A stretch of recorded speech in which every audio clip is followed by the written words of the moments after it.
Somebody actually said to me, you used to be the people of the covenant, but God took the covenant from you and gave it to us.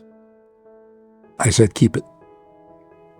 A covenant that you can take away and give to somebody else? It's not worth the paper it's written on. That's not a covenant. What is it about Jews? Can we really be honest about this? What are Jews?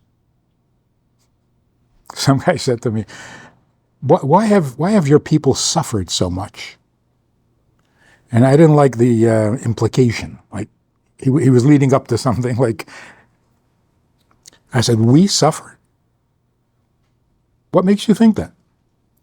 He says, come on, throughout all of history, you've always suffered. I said, oh, you mean throughout all of history, we've always been there.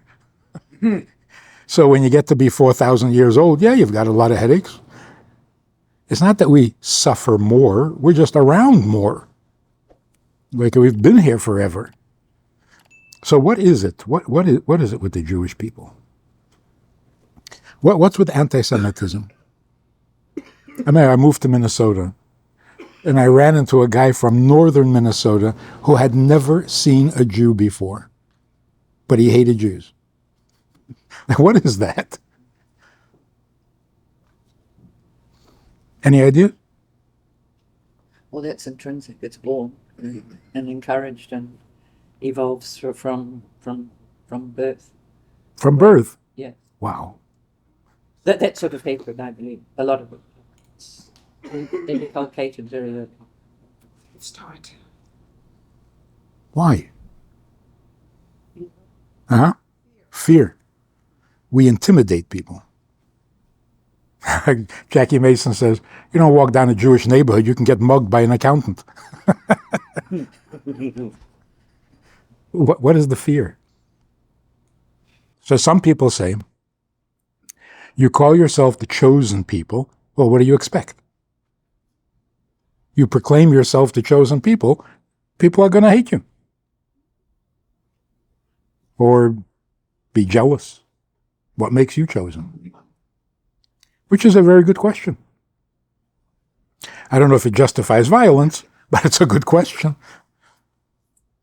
So do evangelical Christians, don't they? Or so there's the other side. They would say exactly the same thing. They would say that they are the ones that are saved, chosen, whatever you want to say. It's exactly the same.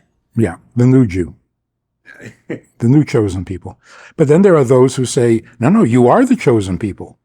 And we want to help you and we want to, support you. And so there are the two sides of love-hate relationship. But I think that to a large degree, the mystery is what makes people uncomfortable. There are Jews all over the world, in every country, and you ask them, what are you doing here? And you can't get a straight answer. So in Germany, Jews said, no, we're Germans. And the Germans said, no, you're not. Who are you really?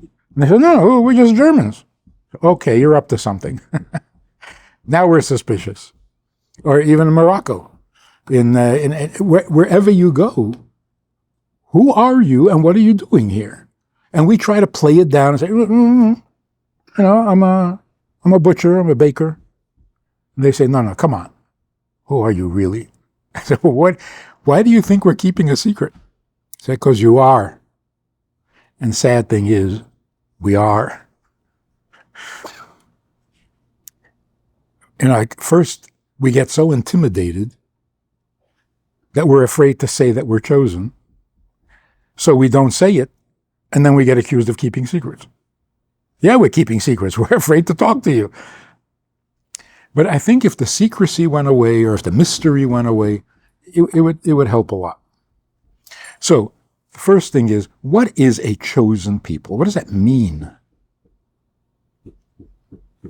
It's not like, America's Got Talent, and we won. We were chosen. There was a competition, and there were other candidates, but they blew it. We won. We're chosen. That's a ridiculous argument. maybe there was one generation in which Jews were the best. You can't say it's forever. So now every generation of Jews are the best? It doesn't make any sense. It's favoritism. And favoritism never works. So the real question is, God says in the Bible, in the Torah, that you are the chosen people. That was not a smart move. Right? It's favoritism. And God did it. And now we're stuck with it. So we tried, like for almost 2,000 years, to say, no. We're not chosen. We're not. We're just like everybody else. If we're in Germany, we're Germans. In Mexico, we're Mexicans. Whatever. Just, leave us alone. We're just like you. And everywhere in the world, people said, no, you're not just like us. Who are you really? The mystery of the Jew is this. The ultimate mystery. No matter what a Jew does, no matter where a Jew lives, and no matter what he believes or practices, he's a Jew. The Archbishop of France was a Jew. His name was Lustig. During the war, his mother put him in an orphanage to save him. And it was a Catholic orphanage. And he grew up and he studied Catholicism and he was good at it. And he became the Archbishop of France. And when he was installed as the Archbishop, in his opening statement, he said, I was born Jewish. Why did he say that? You're the Archbishop. Come on. Get over it. He had to say it. And then when he passed away, he asked to be buried in the Jewish cemetery and that the Kaddish should be said for him. That's the mystery. I mean, how Christian can you get? You're the Archbishop. So you're a Christian. No, I'm Jewish. Isn't that strange? And Hitler understood this. He didn't care what you practice, what you preach, what you say, what you do. You're Jewish, that's it. So what makes a person Jewish? It's not the country they live in. It's not the religion they believe in. What makes you Jewish? So here's the question. If a Jew converts to Islam, he's still a Jew. That's not true of anybody else. That's the mystery. You don't profess to be Jewish. You don't practice Judaism. It's not your religion, and you're still Jewish. What is that? And you see, the same question applies to the land of Israel. There's a mystery there too. Israel was captured, conquered by the Babylonians. Was it ever Babylon? No, it was Israel. Israel under the occupation of Babylon. And then Rome captured Israel. Did it become Rome? No, it was Israel occupied by the Romans. And then the Turks. And then the British. Why is that the exception to the rule? Every other country, whoever conquers it, owns it, and it becomes, how did England become England? Because the Angles captured it. But not Israel. No matter who lives there, no matter who's governing, it's the land of Israel. What is with the exception? So no matter what a Jew does, he's Jewish. And no matter who conquers the land, it's Israel. This is the connection between anti-Semitism and anti-Israel. It's the same issue. What makes you different? What makes this land different? Or like the famous Passover question, why is this night different from all other nights? How did you become the exception? So obviously, the root of the question is, you look like everybody else, You're human like everybody else. Israel is a piece of property, a piece of land like every other land. Where is the difference? Or if you are so different, why don't you look different? It's confusing. So you would think, if you're the chosen people, whatever that means, how come you don't look chosen? You should have horns. Or something that sets you apart, because, well, okay, fine. If you're apart, then look it. But you don't. The land of Israel, show me something about the land that proves that it's different. Nothing. It's got hills, it's got valleys, same as any other land. So that mystery is disturbing to people. Even to good people. I'm not talking about, evil anti-Semitism. I'm talking about decent countries who say Israel is no different than any other land, so share it. It's a very reasonable argument made by reasonable people. So here's really the land of Israel did not become the land of Israel or the Holy Land when Jews moved there. It was created as the Holy Land. The question is, how do you treat a holy land? What's right and what's wrong in the way that you behave in a holy land? But the land is holy not because somebody made it holy or somebody proclaimed it. It was created to be the Holy Land. The Jewish people were not chosen to be Jewish. That doesn't make any sense. The Jewish people were created to be Jewish. There was no choice. Which makes a lot of sense, because where else did God choose something? He wanted light, he created light. He wanted grass, he said, let there be grass. He didn't choose the grass. So whatever God needs in his world, he creates it. So he needed a Jewish people, he created a Jewish people. So we are created Jewish. We're not chosen to be Jewish. On the contrary, because we are Jewish, we were given a special task or job or mission or whatever. That's the chosen part. God chose the Jewish people to be the representatives, to be at Mount Sinai and then tell the whole world what God said at Mount Sinai. So, we're not Jewish by choice. And Hitler understood that very well. So if a Jew said, no, I dropped out. I'm not Jewish anymore. I quit. No. You can't unchoose yourself because you didn't choose yourself, and you're Jewish whether you're chosen or not. That's the mystery. God created a Jewish people. So if we're created that way, what do? You can't change what you are, who you are. If we had been chosen, then it makes sense. Yeah, you were chosen, you blew it. Now somebody else is chosen. Somebody actually said to me, you used to be the people of the covenant, but God took the covenant from you and gave it to us. I said, keep it.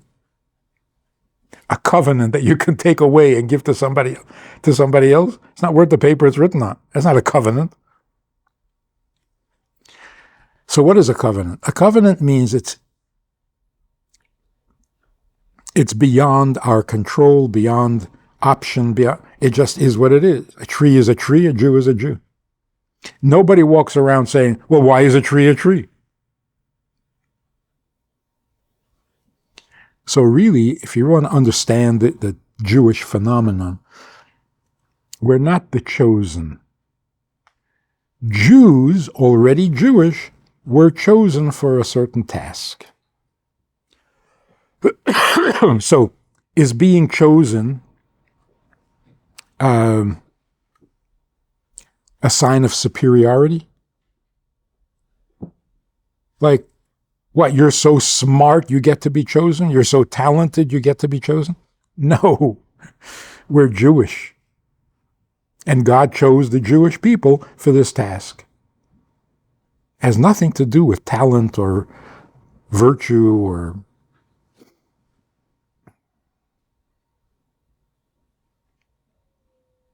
There's something very, very special about being created with an identity. Sometimes it's a burden, like I don't want this. I didn't ask for this. But mostly, it's an incredible strength to know that you are what you are and you will always be, and you don't have to choose it and you don't have to agree with it, and you can't get away from it. So you can be the Archbishop of France and you're a nice Jewish boy. Can't get away from it. As a result, we really should be the most secure people in the world. I once asked a guy, he says, I became a born-again Christian 10 years ago. I said, and what were you before that? He says, nothing. That didn't compute nothing. You can be nothing. In the Jewish thinking, what do you mean nothing? We should be the most secure people in the world. Because our identity is fixed. It's indestructible. It's permanent. But 2,000 years of persecution has taken away a lot of that confidence and a lot of that security. And now we're probably the most insecure people in the world. It's like, oh, is that good for the Jews? No matter what happens, the price of sardines went up. Oh, is that good for the Jews? Are we in trouble now? So we've become so insecure, which is kind of crazy. So now that the war is over, the world is actually not only curious about the Jewish people and the Jewish beliefs, Judaism, it's almost the last hope. Will we ever get it right? Will we ever know what God is up to? Creates a world, big mess, a lot of evil, a lot of suffering, what's going on? What's going on? And the answer for many, many years, the religious answer was, well, after you die, it'll all work out.